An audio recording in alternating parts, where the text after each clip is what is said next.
atuh kadanan tapacara Kangjeng Nabi Musa 40 peting dek menghadap ka Gusti Allah atuh urang mah tapat teh keur ngaji tapa atuh 2 jam doang ieu mah keur ngaji ge teu bisa tapa masyaallah komo di imahna geus nyaho jasa aing mah di imahna mah geus pokona baso asup somai asup kolot asup naon deui ayo coba beuh budak naon deui kunya hayo geura sagala rupa diasup-asupkeun atuh naon bedana jeung orek koros eta mah lamun orek koros liwat nya ge ngadadahan dadah sama nih ye sarua jeung orek koros eri orek koros ge masyaallah datangkannya nama digergetan ku ucing meng gregetan jasa meng nyana nyumpaan goblok teh jelema sial teh jelema emang kunaon dahar ka tulang-tulangna di dahar cak meng goblok jang aing acan mantap ku ayana dahar sasakeun jak meng atuh mun teu meng ge nyumpahan teh ku galedeng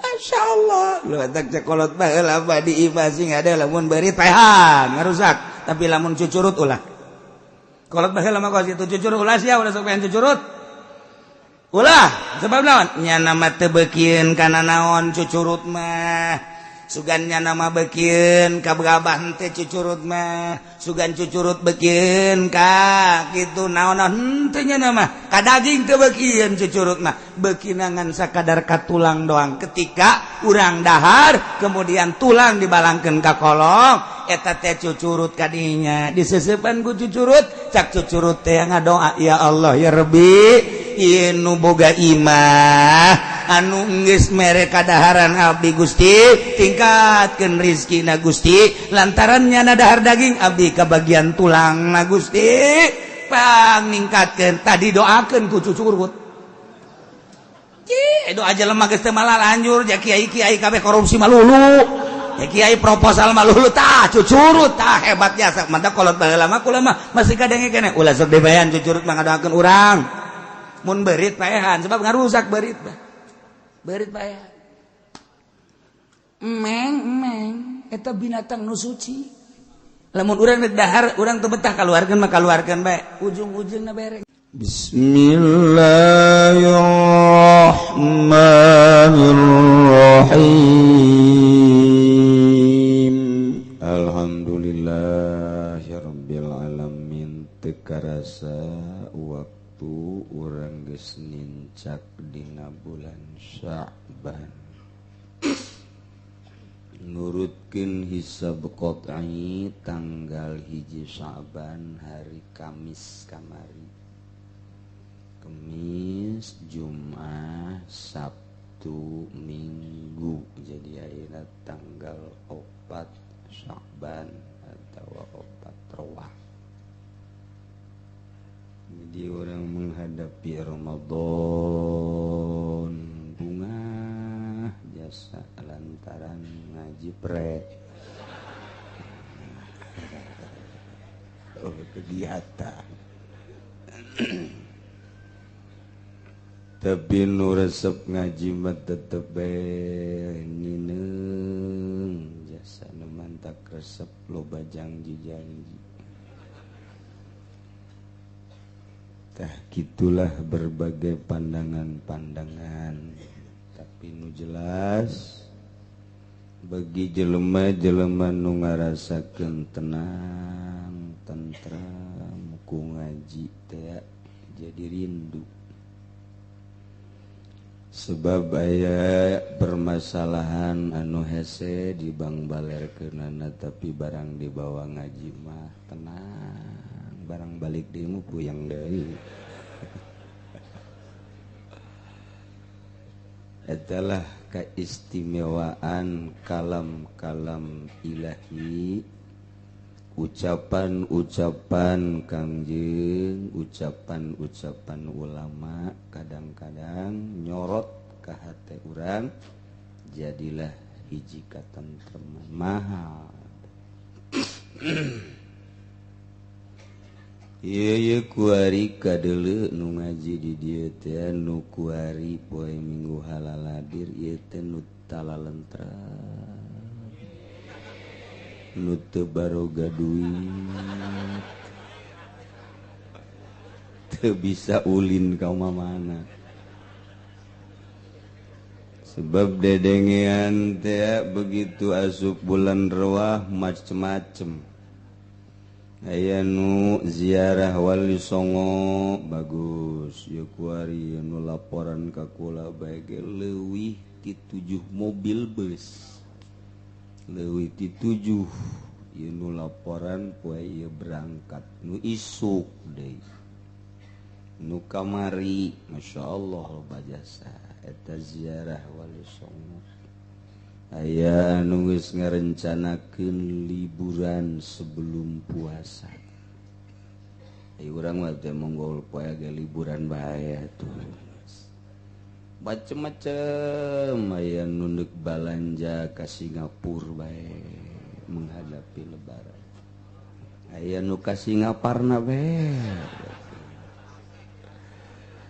jadi geus campur-campur sehingga hatena eueuh katentreman eueuh katenangan tapi urang mah alhamdulillahirabbil mahal tentrem teh mahal lamun aya hiji kiai geus diajak zarah ge geus kelah waktuna encan pas kaganggu ngaji jeung santri kaganggu ngaji mingguan eta kiai geus tentrem bagus eta kiai lain embung zarah teh cinta kawalingan ke waktuna sataun paling sakali Allah manyahun ieu ka cinta urang cukup di imah bae aya nu adur-aduran we tak kiai teh uluh ninggalkeun jamaah mingguan ninggalkeun santri oi ziarah Wali Songo kadituna jadi pamimpin zarah lain pamimpin umat eta mati soledad tama kiai kos kitu tah tibebet ngaranna tama kiai cinta mah cinta bae kawali jazarah naga lain cinta kawali ieu teh cinta ka berkat wali sugan kabeuli sekupi we tigeusleut teh kiai teh tigeusleut tama teh kiai masyaallah geus teu tentrem aya nu kuari geus ngitung-ngitung we kiai kok jaki can datang ka aing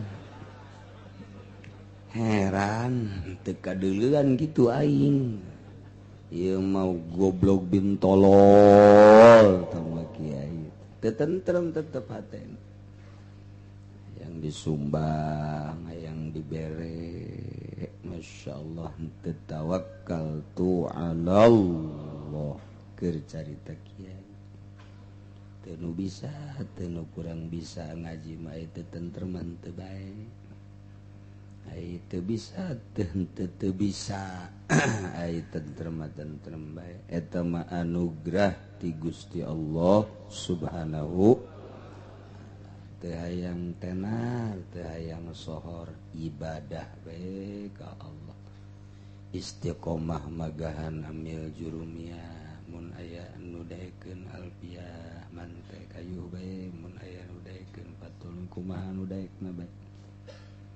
haju salat duha istiqomah pentingna tahajud sanajan 2 rakaat istiqomah tambahan ku salat hajat salat para wali ditambahan deui ku salat witir kadanan 11 rakaat mah tilu-tilu ke di akhir terus bae deuk ka mamana teh sieun eta tinggalin eta kiai geus hebat eta hebat nu hebat teh di mata urang mah kiai anu haju meuli mobil Innova tanya-tanya teh hasil zarah hebat amat tak kiainya nu belah ditu meuli Innova deui kunaon kamari jadi panggil ka mana ka ditu jah ka luhur mana itu jah barang balik ti ditu meuli Innova oh ka Atut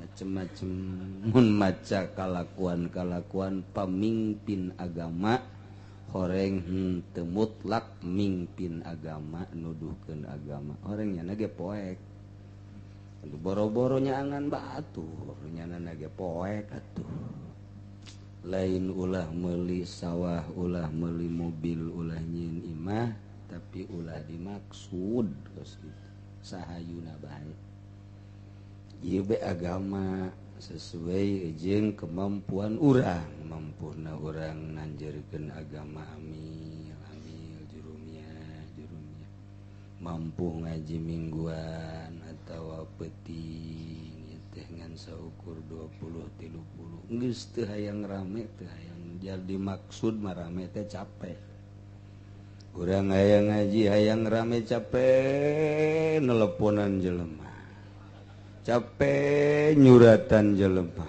capek ngumum-ngumumkeun panitia datang ka pegat uratna lain kitu urangna bae nu bagus geus amis mah gula ge ditareangan ku sireun caang listrik atuh siraru ka jenteing paeh ge daratang cak siraru jenteing aing paeh ge asal caang bae bener kaluar teu bisa balik deh modal neule caang maresep bae tah kitulah keur carita bahasa-bahasa para leluhur urang para pemimpin agama nu dicarekel ku para wali-wali Allah Subhanahu wa ta'ala dek saha nu dituturkeun dan tu lain ulama pangkat wali mah janu dibaca ku urang kitab da karangan para wali nu dibaca ku urang minimal karangan Syekh Nawawi waliyun min auliyaillah nu geus teu hayangeun kana dunya sakali deui Syekh Nawawi teu hayangeun sasieur-sieur acan kana dunya tapi boga tanah di Mekahnya sehingga kamari keur pembebasan di teangan anak incu jeung turunanana lantaran ieu duit pembebasan tanah atas nawan Nawawi at-Tanari itu Al-Bantani di ditu teh aya sekitar bangsa 1000 meter 1000 meter di Mekah sedengkeun sameterna teh sekitar bangsa 10.000 real 10.000 real kali 1.100 meter ulah dihitung besi edan sia tanahnya na inu edan urang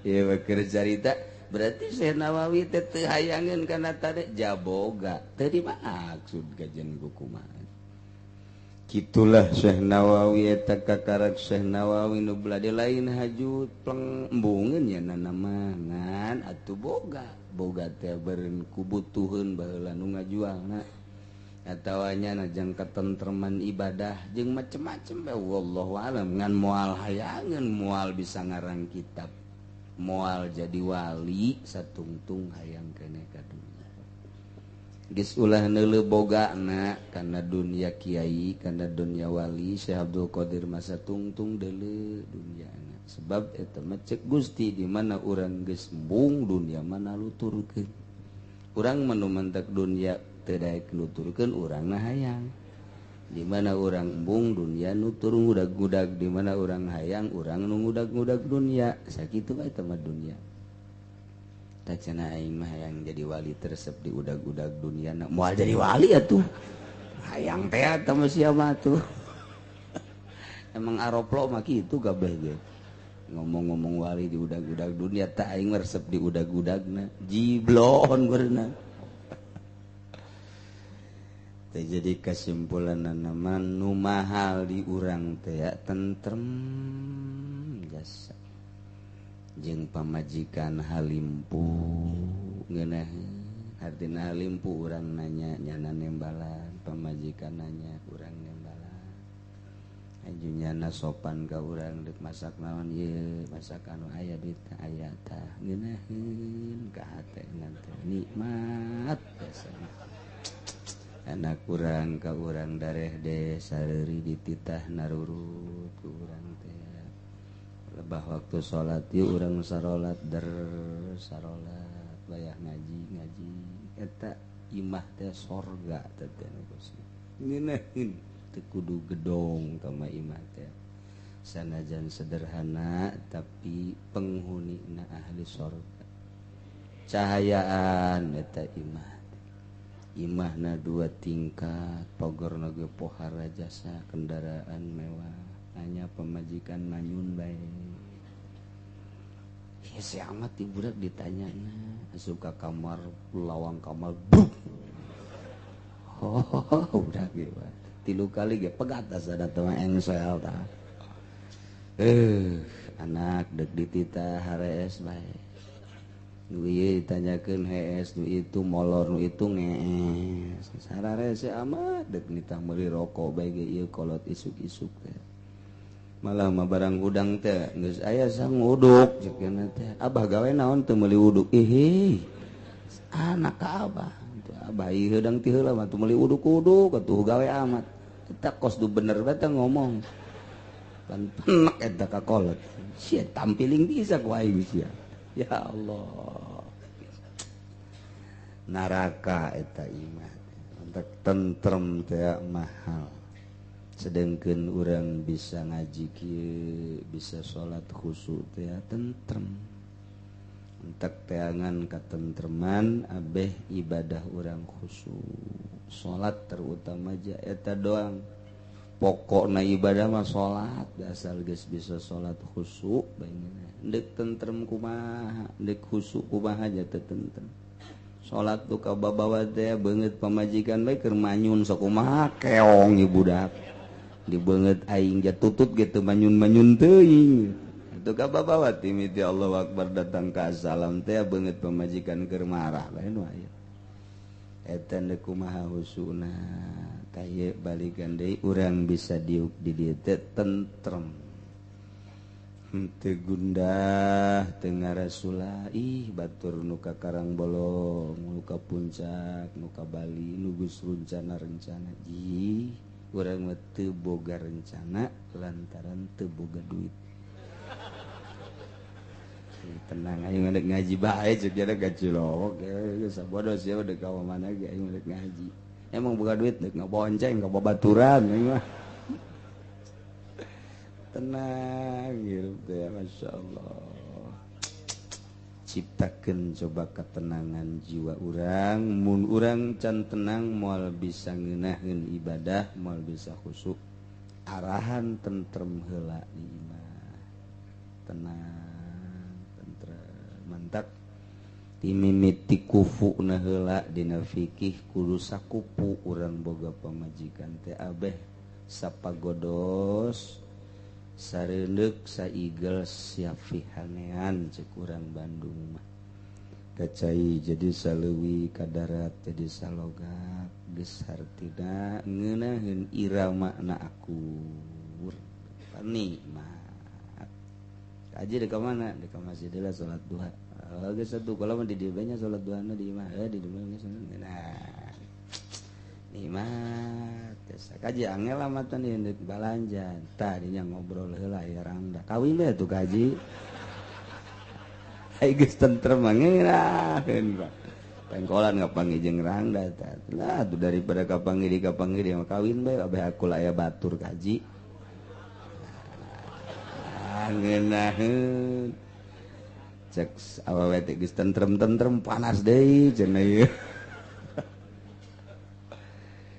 ayo menghadapi bulan Ramadan ciptakeunlah coba ketentraman ketenangan di imah tangga urang ti urang heula mimitina supaya ibadah puasa urang per tahun ieu meningkat kumun wayeuna tingkatkeun ku urang kumun geus karolot mah beusi teu kapanggih deui jeung bulan Ramadan geus direncanakeun ti jauh keneh ku ari ja puasa Ramadan teh lain leutik-leutik ganjaran dibahas bae unggal kiai unggal pangajian tapi urang puasa kieu keneh tingkatkeun maca Qur'anna, tingkatkeun maca sholawatna, kakhusyuan salatna, terutama hudang petingna di Ramadan mah luar biasa gede ganjaranna.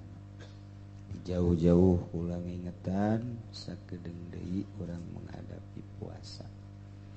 Jadi lain dahar nginum tamat teu dititahan ge geus neangan sorangan katentreman batin usahakeun ti kuari keneh.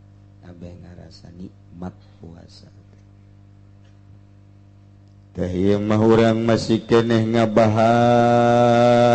Kangjeng Nabi Musa begitu berangkat babarengan jeung kaumna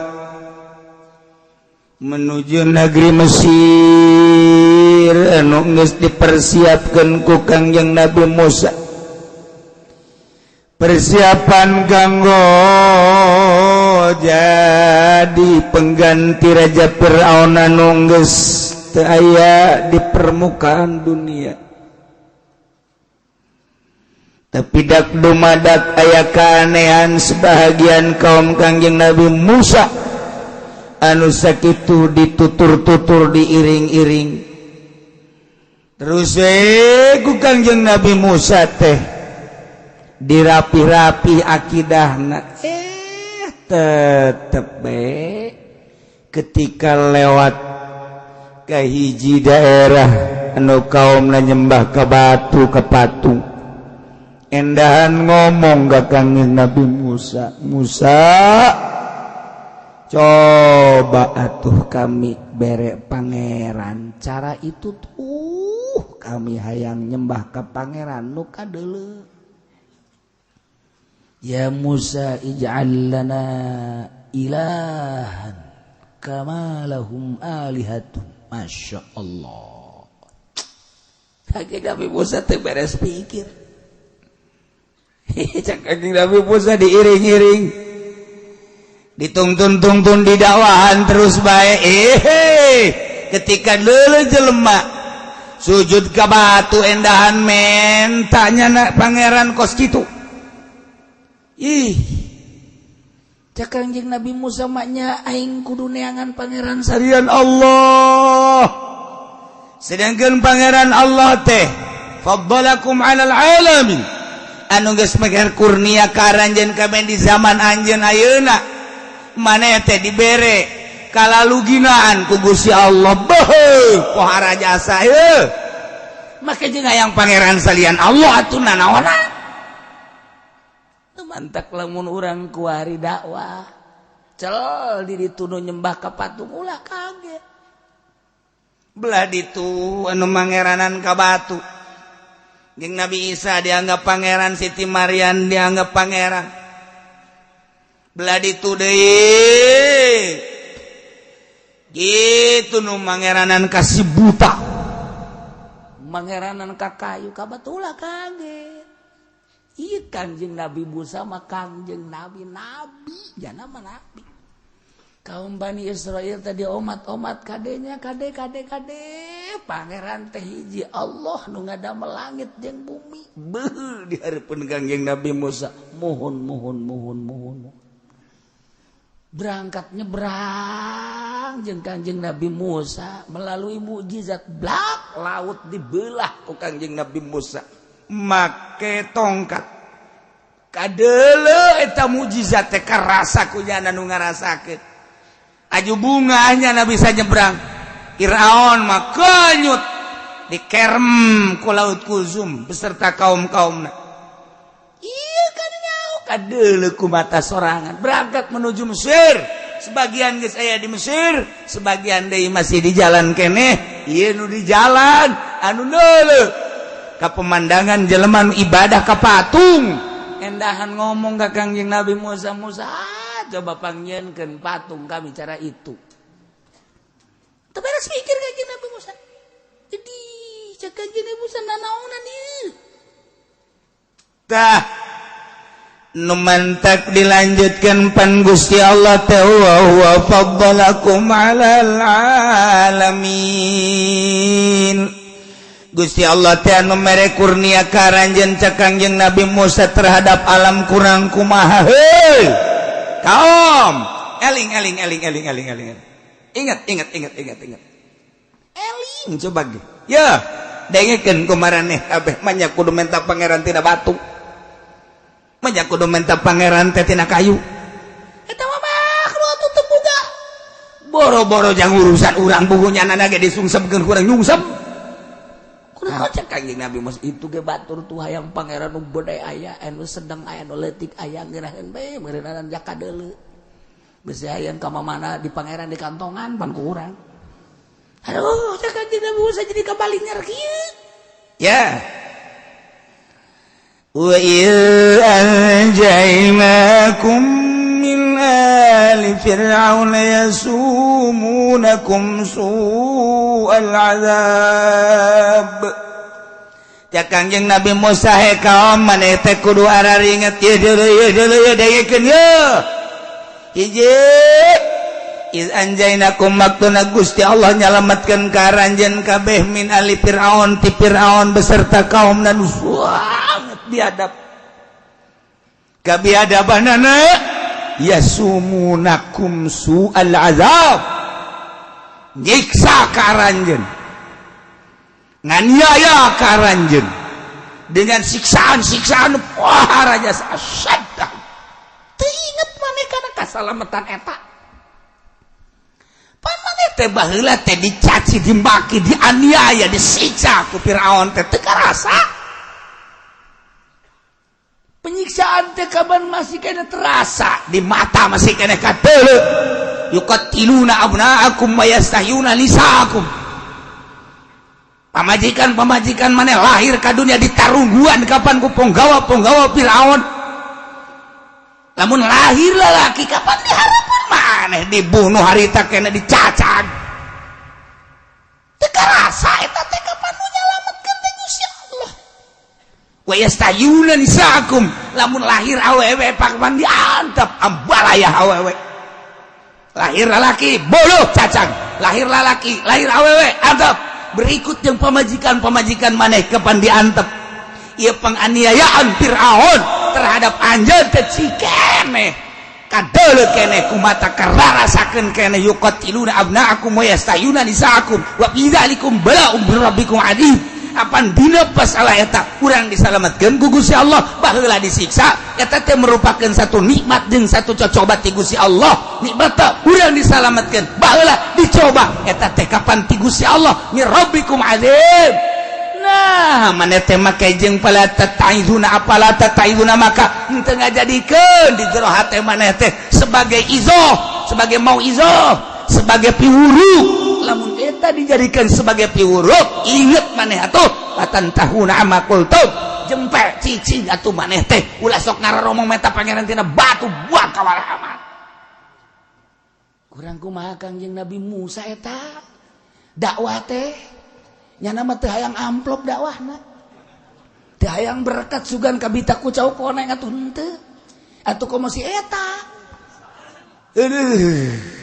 anu geus memang dia azaman di imah lagi ngazam hayang itu atuh bejeuna bae lamun kaumna tetep judi bae bejeuna bae lamun kaumna tetep bae maling bejeuna bae lamun pamarentah tetep bae korupsi dan nu ngadakwahanana ge horenganan hayangan kesempatan doang mun diajak kerja sama mah kiaina ge diajak korupsi atuh siap-siap bae ngaruh kesempatan bae nya buktina aya kesempatan mah duit sholawat ku jana tetep ditikal bae tetep ditilep bae ku ari aya kiaina lamal didelekeun ku aing pokona aya bae lah tuh sia mah deleuk ka dinya kabeh pugu sia tuh kan Kanjeng Nabi Musa dakwah dan dunyaan gagah jasa tangan besi siap nya nama dek kadu jajaten siap carita anak geus luar biasa pinuh ku hikmah tapi tetep bae wayah moncor mah moncor bae ta kaum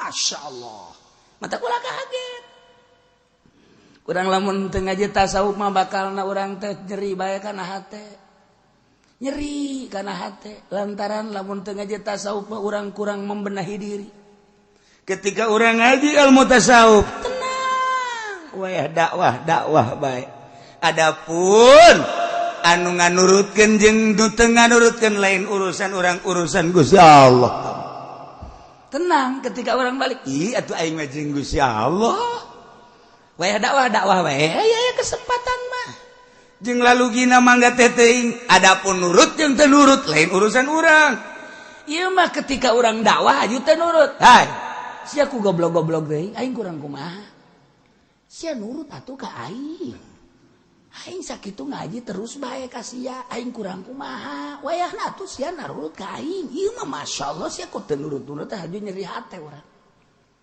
nyeri hate ieu cilaka urang jadi kiai kemudian urang nyaritakeun hai dulur ieu lebaran urang nurut bae yeuh nya ka pamarentah ya urang mah atulah sakiayana urang narurut bae mata kunaon ya ieu ditijan menang ru'yat pemerintah NU ru'yat nya wayahna nya aya masyarakat teh nurut bendu dikunci sia ku aing masjid eta teh kos kitu teh nyeri hate atawa anu nyekel ru'yat sarua bae anu nyekel hisab dulur urang kumaha deui ahli hisab ya ieu mah hisab ge hitungan doang ja buktina mah ru'yat sia kudu nurut atuh ka aing ja sia ngaji di aing ku aing atuh di papatahan ku aing wayahna kudu nurut aju teu nurut nyeri hate capek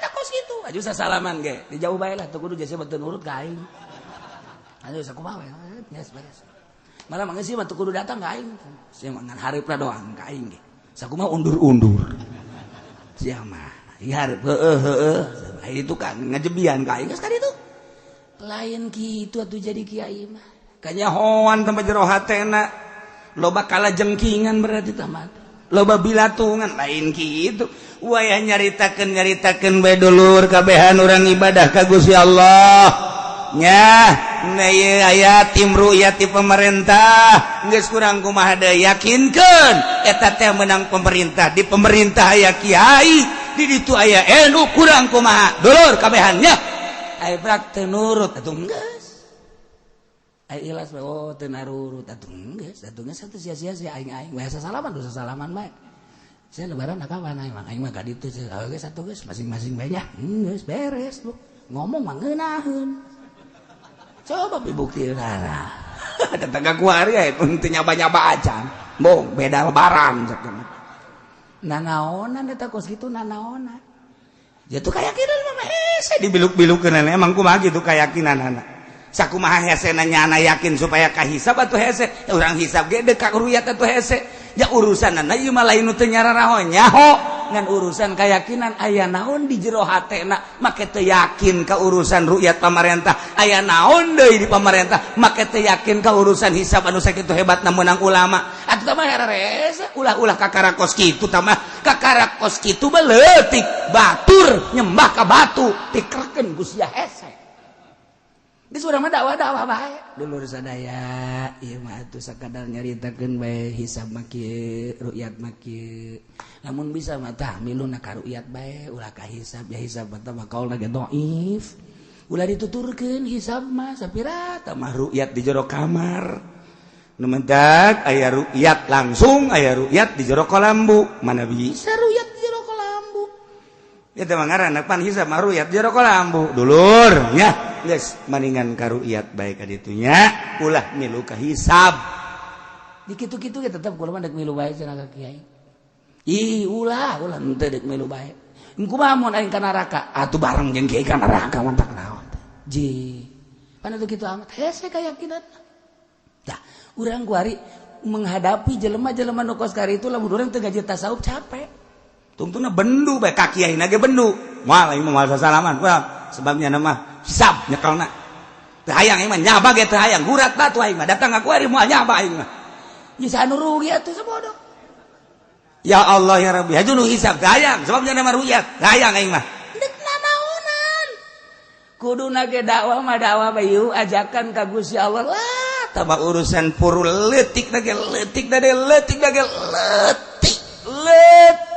biasa kunaon haju digede-gede atuh disisieun nyana nu teu salat diantepkeun bae disisieun nyana disisieun teu puasa diantepkeun bae ceknya mendingan untuk puasa cenah daripada jeung kiai nu make hisab mah mending teu puasa coba nanaonan eta ngomong hawa nafsu eta nu kos kitu ngaranna tah eta teh ngaranna make naon kitu teh make tasawuf lain gitu iya tuh tugas urang mah dakwah ayo bae nyaritakeun ru'yat ayo bae nyaritakeun hisab adapun ke jelema dibere keyakinan masing-masing lempengkeun coba ulah keuna percaya ka hisab moal bisa lempengkeun ulah percaya ka ru'yat moal bisa sebab naon sebab di jero hate teh aya sir urang teh berangkat ti sir naek ka kolbu ti kolbu naek kana ruh ti ruh naek kana jasad sir mah nu bogana Gusti Allah set gasupkeun keyakinan atuh eta mah kos kitu mah teu bisa dibulak-belok tah urusanana geus urang mah dakwah bae tah Kangjeng Nabi Musa sakitu dakwahna hebat jasa capetang jasa tetep bae wayah moncor mah moncor bae Kangjeng Nabi Musa teh dijanjieun ku Gusti Allah Musa setelah Firaun hengkang di dunia bakal dikerem ku aing Mesir bakal digantian ku kaum Bani Israil anu ku anjeun dipimpin ayeuna bejakeun kan ku Kangjeng Nabi Musa ka masyarakat Bani Israil engke maneh teh bakal dipanggil ku kaula tita datang ka Gunung Tursina nu maksudna bakal dibere kitab Taurat maneh teh bakal langsung mukalamah jeung kaula ke dina waktu anu geus ditangtukeun sekedar bebeja ayeuna mah maneh ngabejakeun ka masyarakat jung bejakeun Kangjeng Nabi Musa dakwah wahai kaum Bani Israil Allah geus ngabejakeun Firaun bakal hancur Firaun bakal pae urang bakal salamet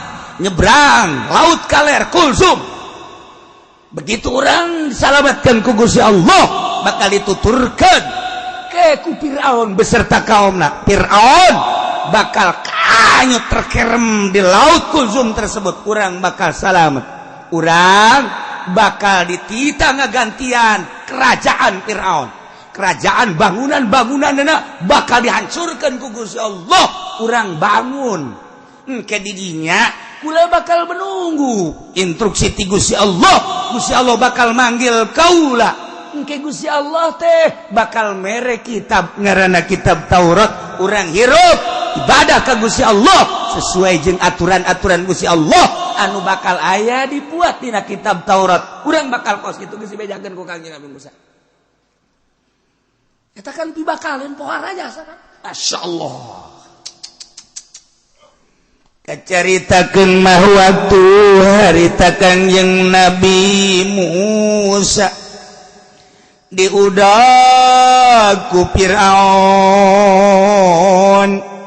kabeneran Firaun teh kapandek balik deui lantaran rarasaan Firaun ieu mah jalaut aing teh teu ngabangun begitu dek balik deui Allah nurunkeun malaikat Jibril dirupakeun ku Nabi kang nu naekna Kangjeng malaikat Mikail didinya teh kapan Kangjeng malaikat Jibril teh lumpat dihareupeun kuda Firaun nu kabeneran kuda Firaun lalaki kuda anu ditumpakan ku malaikat Mikail mah malaikat Jibril kapan dirupakeun awewe abeh nuturkeun teu kacaritakeun masalah nuturkeunana salah sahiji di antara kaum aya nu ningalikeun ngaranna Musa Samiri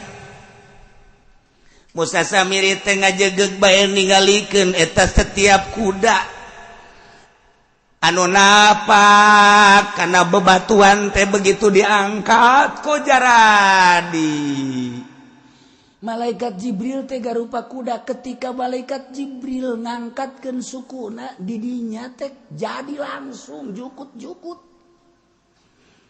napak tapak suku malaikat Jibril teh jaradi jukut berarti didinya aya maul hayat padahal batu kapan batu koplak unggal tapak suku nak jarah dijukut ya Allah Musa Samiri memperhatikan berarti di dia aya maul hayat Erita langsung ku Musa Samiri dicokot eta urut tapak kuda malaikat Jibril teh sagenggeman nya nama balik deui ka Mesir di dinya nyana ngumpulkeun perhiasan kaum Kipti tina emas jeung perak di dinya kunyana digodog sanggeus tadi godog dirupakeun anak sapi atuh reuga jadi anak sapi tina emas jeung perak anu sakitu indahna kuari kus Musa Samiri eta teh menang nyokot tina tapak kuda kitu malaikat Jibril diasupkeun ka sungutna dibawakeun cek pikiran Musa Samiri lamun tapak kuda jara dijukut berarti lamun diasupkeun ka kuda bakal hirup ya kuda diasupkeun ka sungutna tak hirup kuda menangieun tina emas lain kuda naon kata itu anak sapi dibentukeun anak sapi pedet ngaranna diasupan ku eta jadi hirup bayangkeun coba bisa leumpang mangkaning tina emas lain mas tono ieu mah asli kapan kaget kabehan ge indahna luar biasa bayangkeun ku urang aya anak sapi tapi bentukna emas dibentukkeun anak sapi ya Allah pohara jasa kapan atuh masyarakat barang geus beres kabeh pararaeh di laut Musa Samiri nyieun-nyieun bae Musa Samiri nyieun-nyieun bae cek Musa Samiri Musa anu ngaku nabi teh di mana meureun ayana ayeuna mah urang makan teu nyaho nu jelas mah kaula ieu adalah perwakilan ti Gusti Allah naon maneh ayeuna kahebatanana ye anak sapi meunang yen kaula titah ku Gusti Allah ieu teh dijieun tina perhiasan kaum Kipti ane tina emas campur perak deuleu mengkilap nage luar biasa nah kuari jadi hirup ya anak sapi teh sok kira urang tongton ku kabehan bener di keluarga jerebas sarujud kabeh ka anak sapi brak sujud kabeh ka anak sapi atupan kabeneran kaum Kangjeng Nabi Musa anu kebagian teh kamari hayang patung teh menta ka Kangjeng Nabi Musa coba ijalana ilahan kami ge hayang pangeran nu kadeuleu cara itu tuh barang datang ke Mesir deuleu anak sapi disarembah atau langsung sujud deh berak teh sujud bae ya Allah ya Rabbi kuari suasana geus berubah deui kamari Firaun anu pohara biadab kuari Musa Samiri nyieun anak sapi tina emas aju lamun digerokeun ku nyana ai pedet sini cak Musa Samiri eta lah coba tambah coba tungkul coba nyilek culak coba depak nurut jasa durut nyana kapan anu nyieun nyana anu ngasupkeun eta tapak ta naon kuda Kangjeng malaikat Jibril ya Allah ya Rabbi atuh geus bae jelema kabeh sararujud ka anak sapi mantak ulah kaget lamun di India kuari sujud ka anak sapi sararujud aya ti ditu teh anak sapi teh horegana masyaallah karim da tinggal kuari mah Kangjeng Nabi Musa dipanggil ku Gusti Allah kakarake ngadenge selenting bawaning angin bahwa di Mesir teh aya ekses anyar aya Musa Samiri nyieun anak sapi jelema kuari mah kadarinya kabeh ibadahna pohara cak Kangjeng Nabi Musa suga teh hajur deuk narurut janten teu biasa we pohara eta Kangjeng Nabi Musa sakitu ge eta dakwah pohara jasa tetep bae mah iwal bae masyarakat mentak lamun urang jadi kiai lah kiai mah sapira kiai atuh lain wali-wali acar boro-boro wali solihin ge lain ngan ngaran doang solihin lain boro-boro wali solihin ge lain komo nabi mentak kakarak haju diaromongkeun mah ku kiai deui diaromongkeun ku ustad diaromongkeun ku jawara ulah nyeri hate ragap dada atuh sapira aing. Nyai mah ngariung lagi hayang berkat bae. Atuh wajar bae diomongkeun ku batur. Menya atuh nu lain wali di wali-wali. Tuh kiai anu mah wali, ajunya muringkak bulu di wali-wali heueuh, buku lain. Teu bisa kitu. Ieu kang cak Kanjeng Nabi Musa bae ge eta dakwahna tetes bae. Masyarakat teh kos kitu.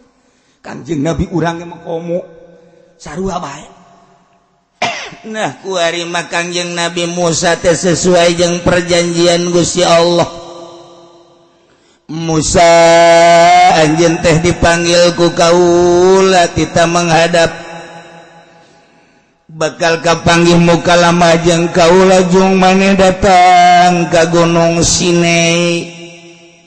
Ngan Musa ulah sambarangan boga syarat heulanan sian deuk muka lama jeung aing mah.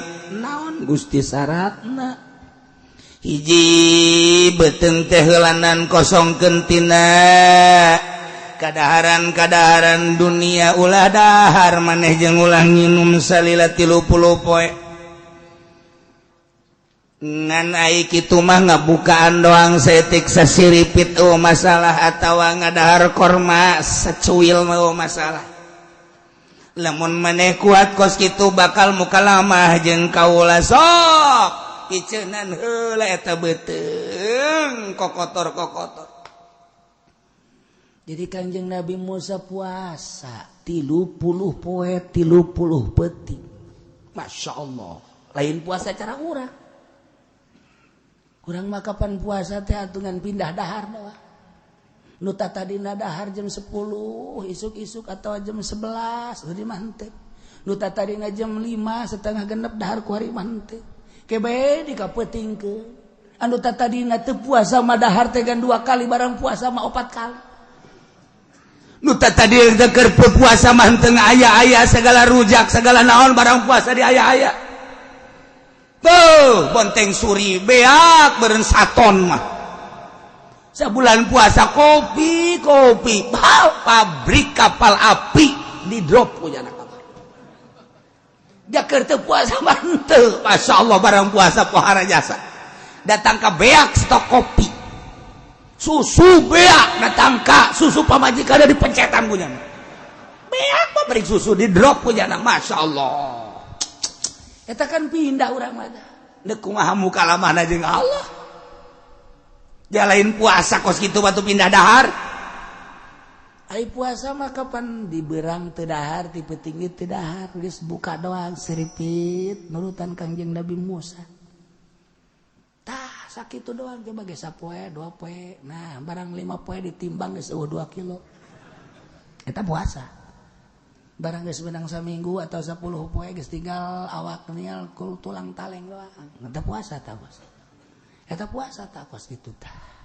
Geus eta kos kitu bakal boga kaindahan. Ieu mah tadina meme puasa ditimbang heula 60 kilo. Barang lebaran aya 120 kilo. Ieu mah bisa jadi pegulat atuh ieu mah. Masyaallah, paharanya saya mah kali Tuhan, belum puasa teh kali Tuhan. Lain puasa tah mah tuh kos kitu mah. Jadi buta ngadadak tah mah tuh. Teh ya Kanjeng Nabi Musa ya, masyaallah puasa 30 poe 30 peuting seripit.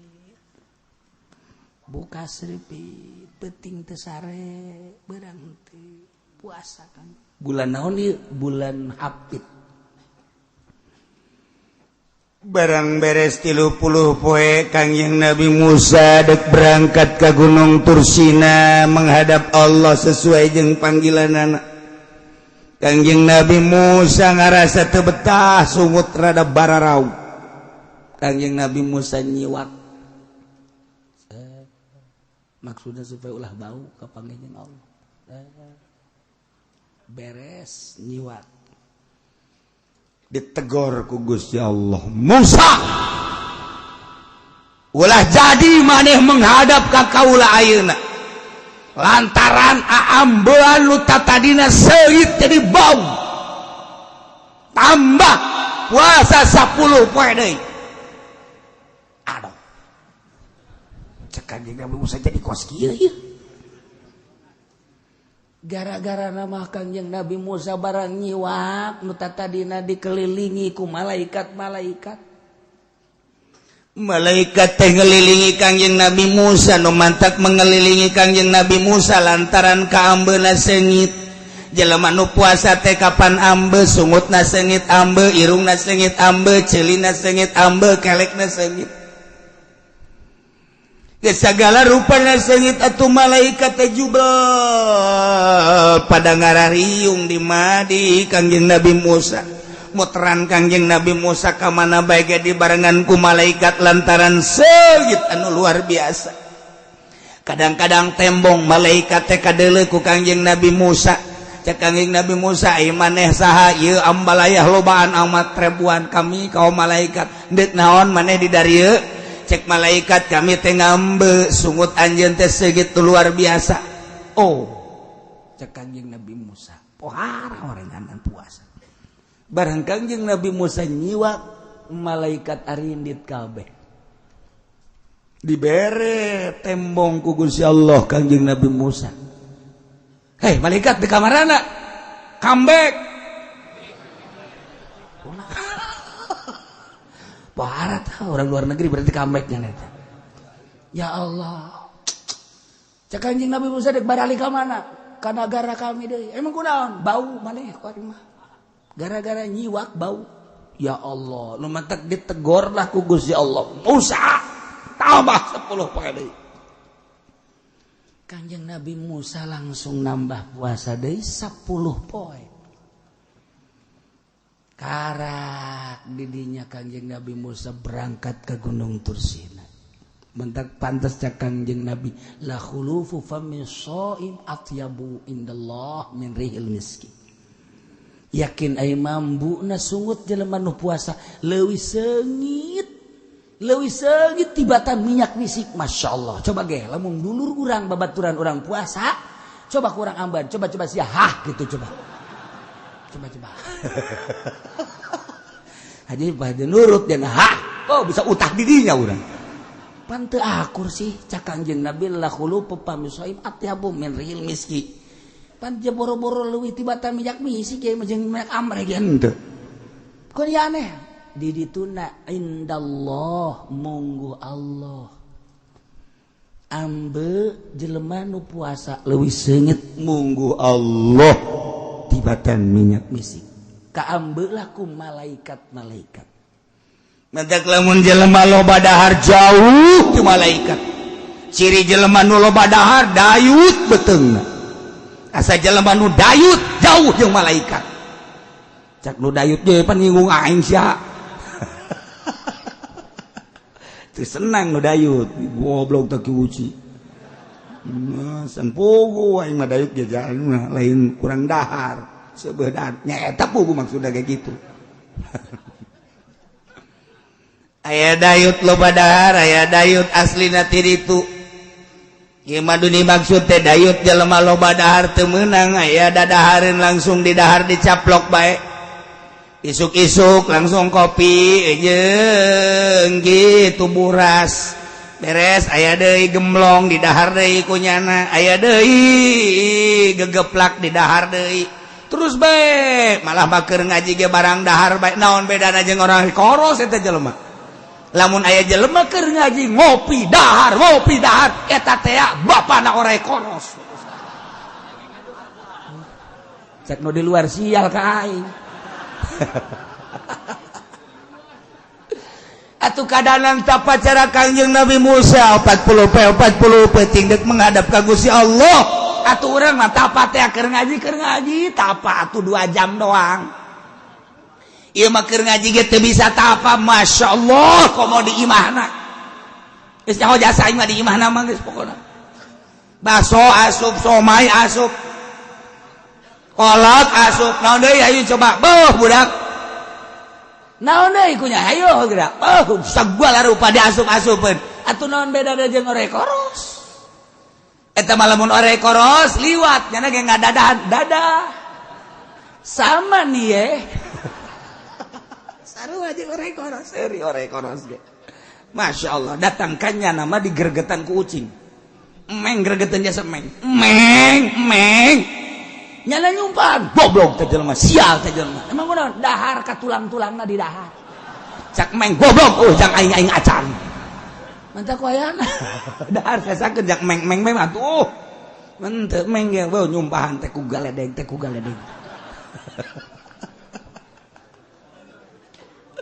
Masyaallah lu tak cekolot baheula badi imah sing ada lamun beurit pehan ngarusak tapi lamun cucurut ulah kolot baheula mah kos itu cucurut ulah sia udah sok pengen cucurut ulah sebab naon nya nama teu beukieun kana naon cucurut mah sugan nya nama beukieun ka berabah teh cucurut mah sugan cucurut beukieun ka kitu naon teh nya nama ka daging teu beukieun cucurut mah beukinangan sakadar ka tulang doang ketika urang dahar kemudian tulang dibalangkeun ka kolong eta teh cucurut ka dinya diseusepan ku cucurut cak cucurut teh ngadoa ya Allah ya Rabbi inu boga imah anu geus mere kadaharan abdi Gusti tingkatkeun rizkina Gusti lantaran nyana dahar daging abdi kabagian tulang na Gusti paningkatkeun tadi doakeun ku cucurut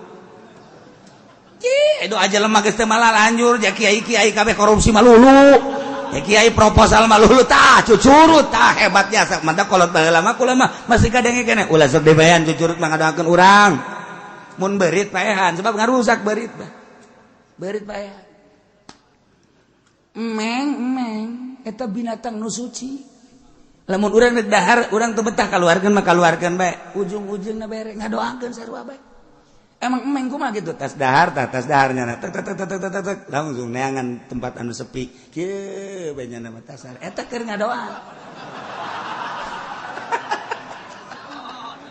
siapa yang serikeun ka aing siapa teh nyaho yang serikeun bolon sia mere cara eta teh keur ngadoakeun deuleukeun ge dina kitab coba dina hikmatna ge we ngadoa ya Allah ya aya doa nangan kula ge teu apal sebab eta bahasa emeng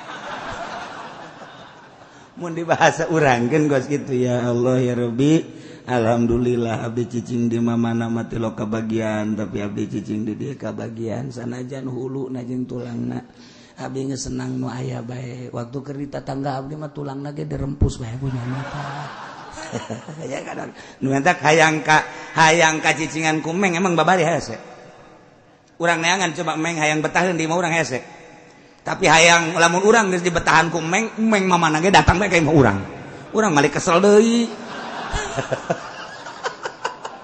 atuh heuh meng mah kos kitu dipicen ku urang 5 kabeh datang 10 bang kamari geus dipicinan imah anyar deui datang deui semeng mah sebab naon di dinya lah aya makanannya na ngadoakeun 2 hiji meng nomor kedua cucurut eta mah kolot baheula lagi sing ade cucurut udah pehan bari kula awas eta cucurut teh beurit pehan mun beurit ulah tapi beurit nying mah pehan bae beurit teh 2 jadi wal beurit yan kosimu lagi speng wa nyingingun wa gerihi hiji beurit nyinging jeung wadua lain nying teh nu nyinging mah pehan bener ieu mah beurit nyinging mah paehan sebab eta mah ngarusaknya nama jadi nu ngarusak mah paehan tapi cucurut beurit nyinging beurit keneh beurit gede beurit nyinging paehan ngan rupana kos cucurut beurit nyinging mah leutik paehan tapi cucurut mah ulah je cenah kieu kos kumaha eta cucurut kos kumaha beurit atuh lain ka aing sia di ditu di imah mah kos kitu manya kudu ku aing dicontohan deui bae cucurut ya ge Syekh Nawawi tah mah Syekh Nawawi keur ngabahas masalah berbagai masalah di Masjidil Haram di Mesir kejadianna lain di Masjidil Haram di Mesir dina manakibna di Mesir lamun cerita ti awal kan panjang kang Syekh Nawawi tanara ka Mesir maksudna nak naon endek kitu naon garang-garana endek nyita kitab sebab percetakan kitab harita 2 Beirut jeung Mesir sakalian dek ka Beirut Syekh Nawawi teh ngan ka Mesir heula eta geus kadenge ku kabehan bahwa Syekh Nawawi dek ka Mesir pohara aya bahsul masail ngebahas berbagai permasalahan para kiai-kiai lantaran dek aya kiai ti Mekah ngan aslina ti Banten. Masya Allah, pohara jasa. Datanglah ke Mesir, ternyata rame di Mesir teh ya. Kaget saya Nawawi disambut ku KBH. Ngan ti jauh kene, cek saya Nawawi teh, wah asana ieu kajian kuku mage ieu dek aya permasalahan basul masail. Jubah saya Nawawi dibuka. Dibikin tah ka hadamna. Ya pakai jubah aing. Ya pakai geus ngomong.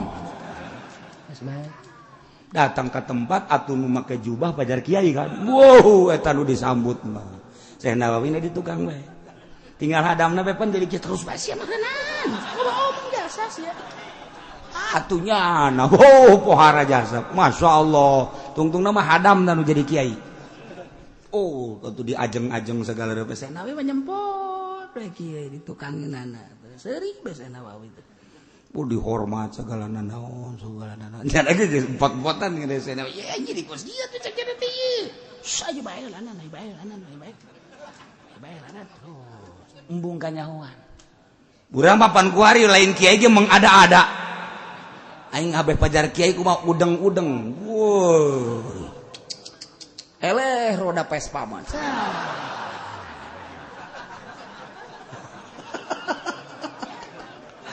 Jubah 2 lapis. Hareudang elos. Penting aing pajar kiai baheuladan.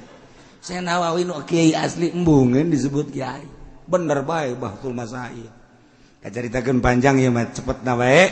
Harita langsung kita ceramah Syekh Nawawi dipanggil. Nyana terus. Cak hadamna aing bisa naon atuh ieu. Tapi nya ka Syekh Nawawi terus. Terus ngan menta cai heula nyana ka Syekh Nawawi. Dijampean. Masya Allah, eta ngomong bahasa Arab, bahasa Arab bisa kabeh. Waktu kabeh gideg bae kabeh di Mesir ge pohara jasa Syekh Nawawi itu. Pohara. Syekh Nawawi hebat jasa padahal hadamna. Hadamna eta lain lalagaan. Heuh, pohara jasa. Barang kanyawan geus turun kabeh terus ka masjid-masjid darariu kabeh aya nu nyaho. Nawawi mah lain eta ieu. Watu kabeh sasalaman ka Syekh Nawawi asli. Teh kalau asli tuh. Cek Syekh Nawawi teh sakitu ge hadamna geus hebat. Sakitu ge hadamna geus hebat padahal mah nang niup. Barang dicokot deui jubahna, gadekeun jubah teh geus kanyahoan kuari mah dipake. Ilmu eueuhan. Cek cenah aing jadi bodoh deui kuari. Jipan jadi kos kieu teh. Bodoh deui. Nah, Syekh Nawawi kuari geus kanyahoan ya sarieu kieu eta keur nyaritakeun masalah itu bubuahan nu halal mana nu haram mana. Kan lamun Ki Holil mah waktu di Mekah nyaritakeun kapiting teh geus dibahas ku ulama halal apa haram. Rajungan mah halal, kapiting mah haram. Teh eta teh kan di masjid, contoh kan di masjid haram kapiting, halal rajungan. Ngan contohna kos kumaha eta mah Syekh Holil Bangkalan tah mah. Saudara-saudara mun bahasa orang ieu rajungan ya dicokot dikelek set nah ieu rajungan. Kabehan ge lain kaget rajunganna eta boga dikelek kok bijul ram. Lain masalah rajunganna tapi dikelek aya rajungan. Coba Holil, ai kapiting kos kumaha? Belah katuh cenah kapiting mah di dieu. Cokot set ieu kapiting. Ditinggalkeun tah ieu rajungan tah ieu kapiting aju keluar Syekh Ki Holil nama. Jadi jang contoh doang. Eta kabeh ulama ulun bisa ngomong. Si Holil pun bisa nama cenah eta. Dikelek timbul rajungan timbul. Lamun Haji Pendi bisa ngaluarkeun rajungan jualannya nama tuh. Bisa bikin toko rajungan ujanana mantap terberean bisa nyana boro-boro rajungan cacing itu jadi nyana mah tuh kan Syekh Nawawi lain di Mesir toh keur cerita bubuahan dibahas kabeh bubuahan cek Syekh Nawawi bubuahan yang ada ini mah belum seberapa ada bubuahan yang unik di Indonesia mah apa itu Nawawi cokot dikelek rambutan. Ya Allah, ya kabeh kaget. Tangkal rambutan dikelek. Naon deui cerita Nawawi anu unik nu aneh nu eueuh di urang di Mesir. Di dieu di Sokot dieu. Salak Bogor. Dicabut dikelek kabeh ge malalotot bae kabeh kiai. Lain lawanan di mana Nawawi mah pohara tuh. Ya Allah ya Rabbi dikelek datang kaya salak segala rupa tuh. Kabeh ge tercengang kabeh. Geus ulah dilawan di mana Nawawi mah. Ulah dilawan atuh. Bubuahanna naon ge ieu mah bisa diawak sorangan. Malah aya nu unik hiji deui nu eueuh di mana iwal ti Pandeglang cenah. Daerah Kula. Naon eta Nawawi? Cokot ti dia di beuteung. Kadu. Iya, ti Rumingkang cenah ieu kadu. Pohara jasa eta Syekh Nawawi geus eta Syekh Nawawi. Pohara jasa pan. Masya Allah, kunaon eta bisa gitu nang riyadhah geus jadi ahli Allah manaon bege kun fayakun Allah dibikeun. Urang mah puasa henteu naon henteu atuh aya kikituana. Coba cek jana jaing geus tahajud coba dikelek dikeun. Cabutan ku sia kelek. Datang keluar bege moal getihan bisa.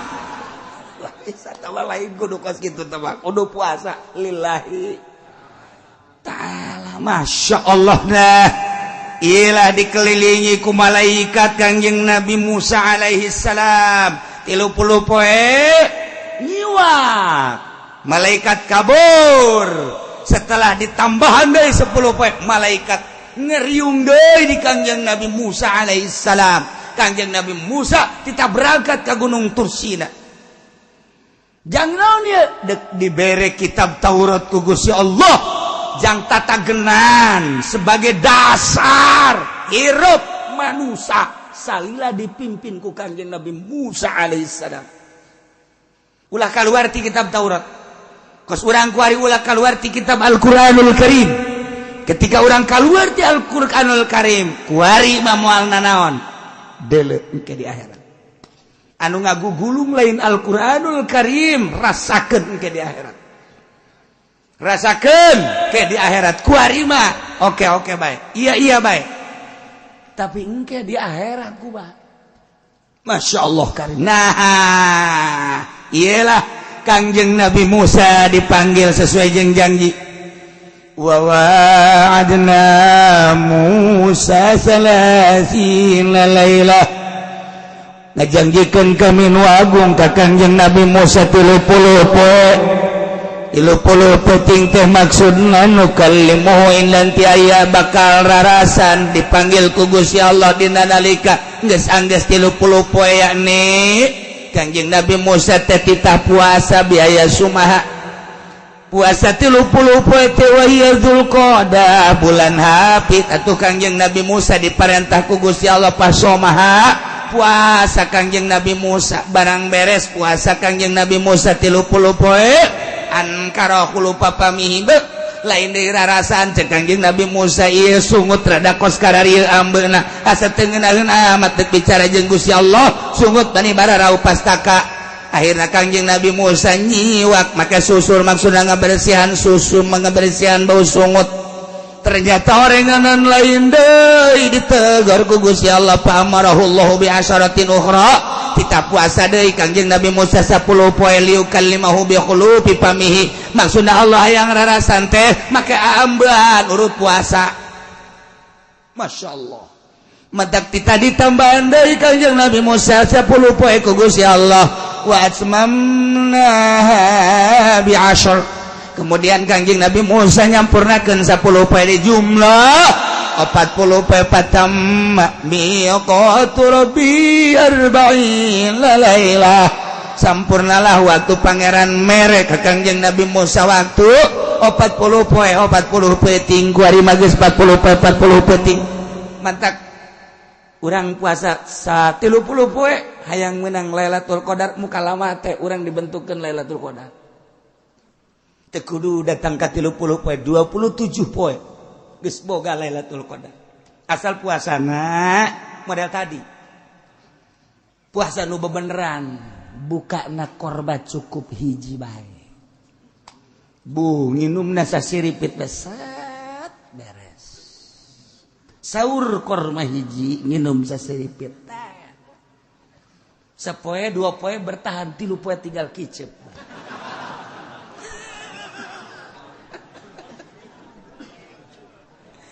ditanya ku pamajikan ke haji ieu puasa maksakeun amat datang ka kicep doang ieu emang hayang naon hayang Lailatul Qadar coba hudang teu kuat atuh ka haji ieu mah lain menang Lailatul Qadar ieu mah bakalna dikubur kos kieu mah ka haji maksakeun teh huapan atuh aing Gusti dihuapan ku pamajikanna oh iya orang Lailatul Qadar ieu ceuk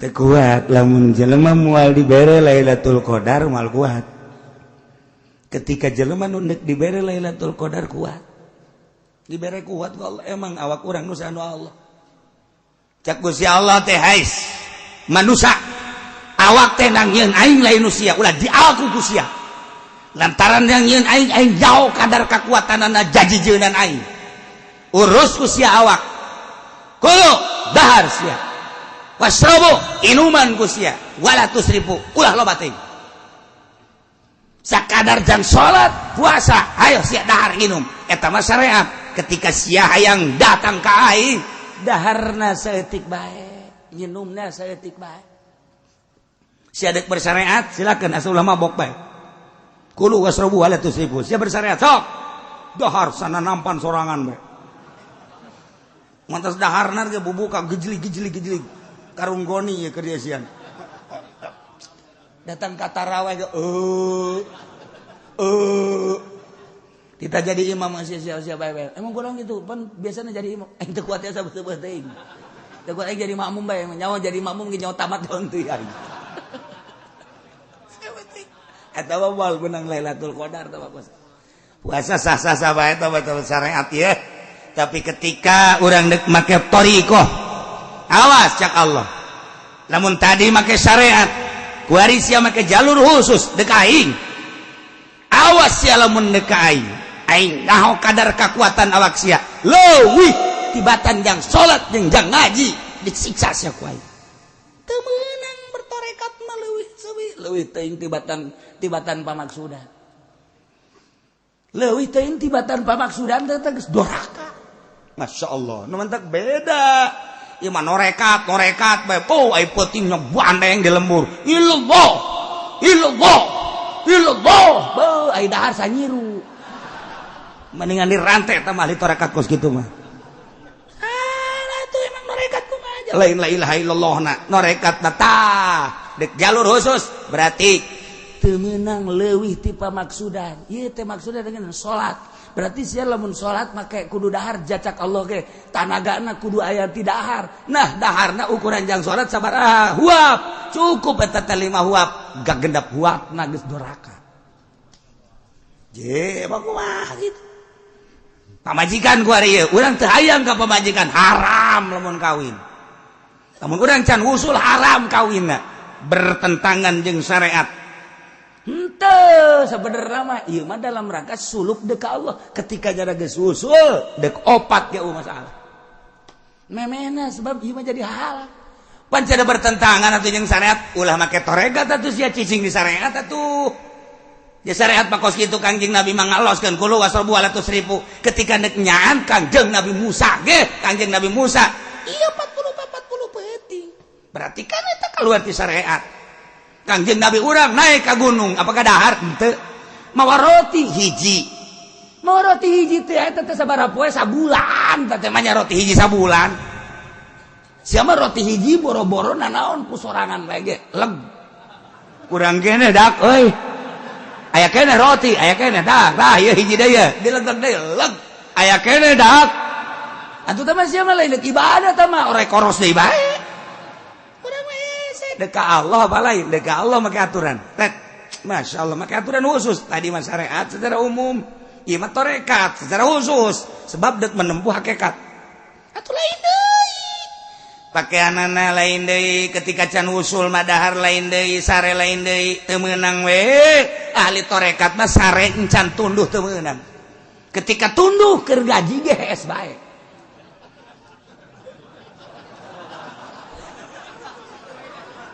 Tak lamun keur ngaji naon hees eta jelema norekat eta babe teu nabek.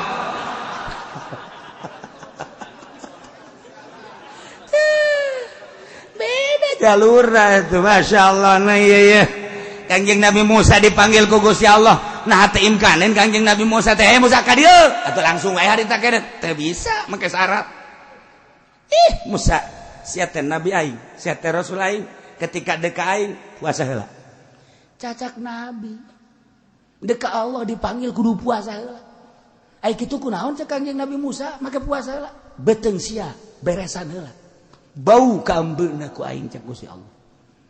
Boro-boro ku aing tanyakeun ka malaikat aing. Baueun. Dibersihan heula ku Kangjeng Nabi Musa sapoe ngising hitut, dua poe ngising hitut, ngising hitut, ngising hitut. Berdatang ke eueuh nanaonan di jero beuteung teh. 30 poe ka ambe bau sungut teh. Nyiwak tegor ku Gusti Allah. Pugu eta nu jang mukalamah jeung aing teh puasa tamah deui sia. Fa'atmamnaha bi'ashrin fatamma miqatu rabbih 40 lailah. Jadilah 40 poe. Ieu syarat Kanjeng Nabi Musa dek mukalamah jeung Gusti Allah di Gunung Tursina. Make syarat puasa heula. Jelema nu endeu kapanggih jeung Lailatul Qadar. Syarat puasa heula puasana puasa khusus. Ku hari puasana puasa umum urang hayang kapanggih jeung Lailatul Qadar. Intip ku sia di Gunung Karang.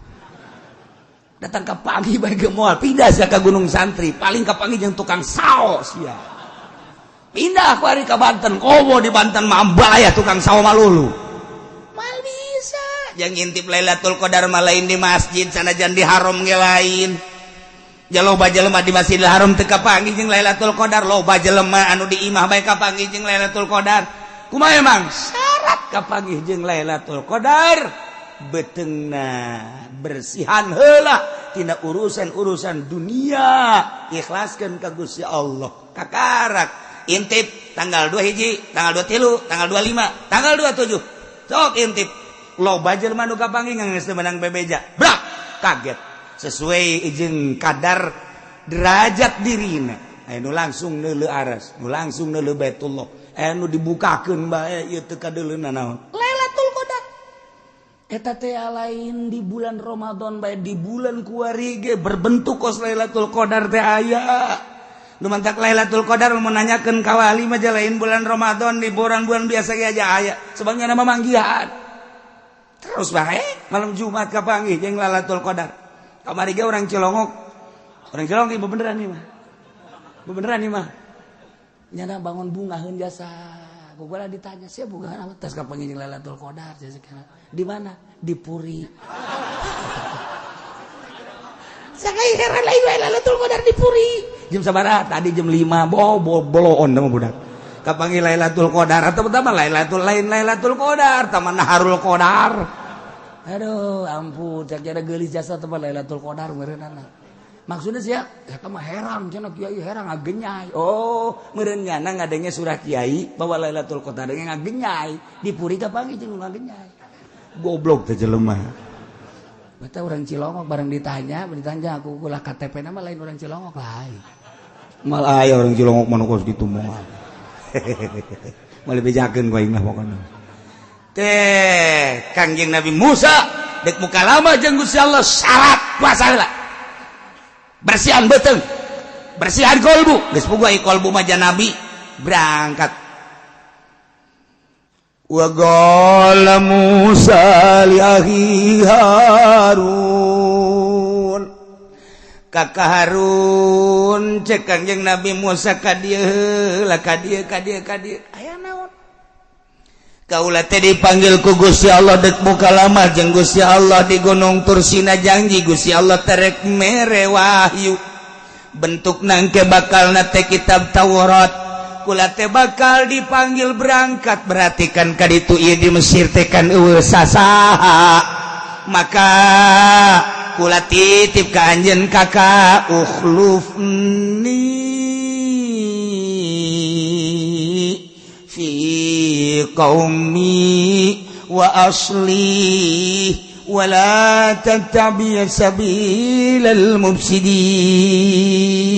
Hampura kakak ukhlubni jadi pengganti abdi heula kakak teh fi qaumi dina urusan kaum kadem Harun wa aslih amrahum rarapi urusan anaknya kade di Mesir teh aya Musa Samiri kula geus ngadenge selenting bawanding angin sanajan barican kapanggih jeung jelemana lantaran kula kaburu dipanggil ku Gusti Allah kade kakak wala tattabi sabilal mufsidin ulah rek nuturkeun kana jalan-jalan karusakan nuturkeun mah meureun henteu bimuafaqatihim alal ma'asik kumuafaqat kana maksiat ge ieu teh geus nuturkeun kana mufsidin. Lamun pemerintahan urang ku ari teh mufsidin ngarusak lantaran urang ngadenge geus pripot teh geus berbagai triliunan rupiah. Lamun di daerah bae korupsi berarti kan mufsidin nya eta. Lain dibenerkeun ieu teh pembangunan endaan diantep mufsidin berarti toh nu prostitusi nu perzinahan itu teh akan kudu diberesan diantep kunyana tuh nu judi lain diberesan diantep kunyana berarti kan pemerintahan mufsidin kiai kuari teu milu ngan akur bae jeung eta sarua nu mantak nu berat mah kiai anu jadi mui eta teh lamun pamarentah tengah berantas tentang prostitusi tentang perzinahan tengah berantas tentang perjunian eta kiai nu terlibat di mui nu pangheulana bakal dikerbekeun di neraka la ieu tah wala tattabi baca tah Qur'anna wala tattabi sabilal mufsidin ulah sok nutur-nutur kana jalan-jalan nu tukang ngarusak carana bimuafaqatihim al ma'asi ngakuran kana ku ngakuran mege tak eta teh geus akur pemerintah teu ngayakeun gerakan amar ma'ruf nahi munkar mui ta sirana siratu Malik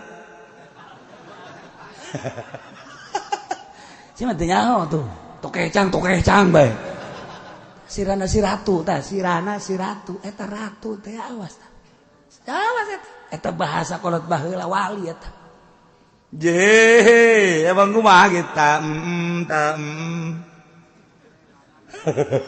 taem teh artina aing mah kicing bae endeu kumaha sang ratu bae aing mah eta teh sarua kos kitu digejeburkeun ka neraka jahanam mantep amit-amit aing mah jadi mui ye kiai kos urang mah kos kieu tah di mui henteu di NU henteu di Muhammadiyah henteu suacablakna ngomong sabodo teh menyaritakeun Al-Qur'anul Karim atuh sabodo teuing ka maji hitung-hitung dakwah bae aing mah tuh ngadawahan pemerintah ngadawahan kiai-kiai ngadawahan ustad-ustad ngadawahan tarolah kiai-kiai mah jaman urang nana nu ngararaji ieu mah ka dieu mah lain kiai bangke kiai mah luluja ieu mah atuh jeung nu bodoh bae aing mah kayak itu jadi nu bodoh ngaji mah tuh maksudna mah lain kos kitu yu urang babarengan ketika aya pemerintah salah tegor mentak kula mah negorna melalui ngaji lamun ceramah melalui ceramah eta ge bentuk teguran abeh naon ke ketika dipanggil di Robul Jalil Uce maju sia aduh aing waduh tinggal kaji pendek bae hayo sia emangnya lagi kitu bae ka aing mah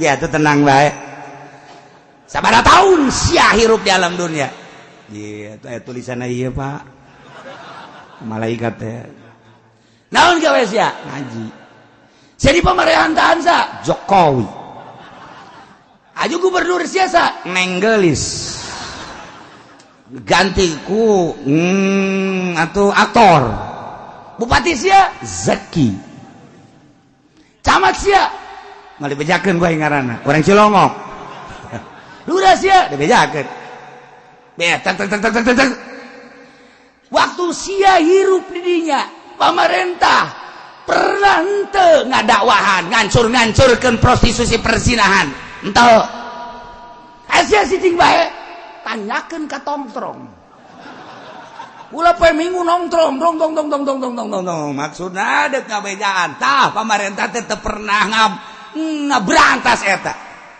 Pamarentah itu korupsi teh dedengean mah korupsi teh jauh aya asli namangan dedengean be koran aya televisi aya jeung jelema-jelema nu deukeut ka pamarentah bejana nyana korupsi atuh kalau teu nyaho nya teu dibere bere ge saeutik.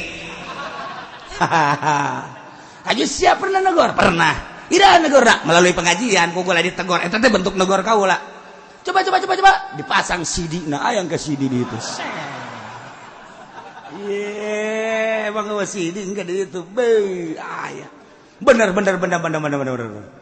Cak Gusti Allah malaikat Haji Uci salametkeun. Mantap biasa geus, mantap biasa geus lah. Geus tah eta bentuk dakwah. Eta negor-negor acan atuh kumaha? Tuh, tanu di MUI cicing bae, di NU cicing bae. Awas.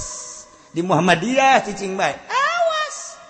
Kuari nurada dakwah bebeneran mata HTI bangun bebeneran bangun wallah alam bener jeung teu nama bebenerannya nama bangun Al-Qur'an nyaho teu nyan jeung teu nama ngan suara Al-Qur'an didengungkeun mana nu ngadengungkeun suara Al-Qur'an aya ujian Banten di jerona make aturan jihad bahwa salah satu kewajiban bangsa yang umat Islam adalah jihad fisabilillah dijadikeunlah mata pelajaran kemudian dijadikan kitu ujian kuari kapan dikritik ke pemerintah teu masalah tah urusan nyana tah mah di Banten asana satu sanawiyah jeung aliyah kata kos gitu di mana cenah ki Banten aing teh nyaho bukan kos gitu bae tah eta kan dikritik urang dek ngadirikeun secara praktis pasti dikritik baik di urang sebab lain negara Al-Qur'anul Karim negara Pancasila demokrasi ji ai kula mah henteu naon kitu garana henteu ikut secara praktis sakadar ngabahas kos kitulah Al-Qur'an ja ieu mah jang nyanakeun keneh ja pemerintah ge agama nama Islam bupati mau ditanya agama mana heuh sama suruh saya turun Habib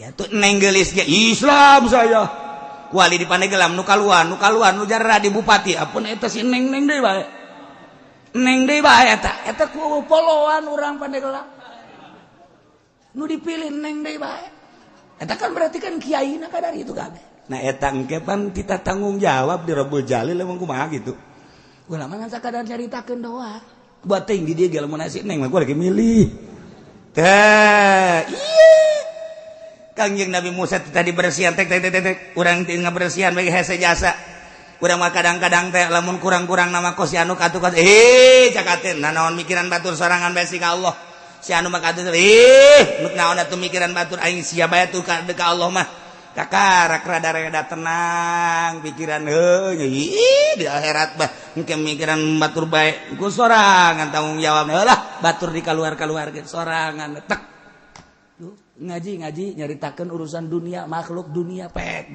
tapi ketika berangkat ke Allah serangan sebab nu tanggung jawab amal nu dibawa nu sorangan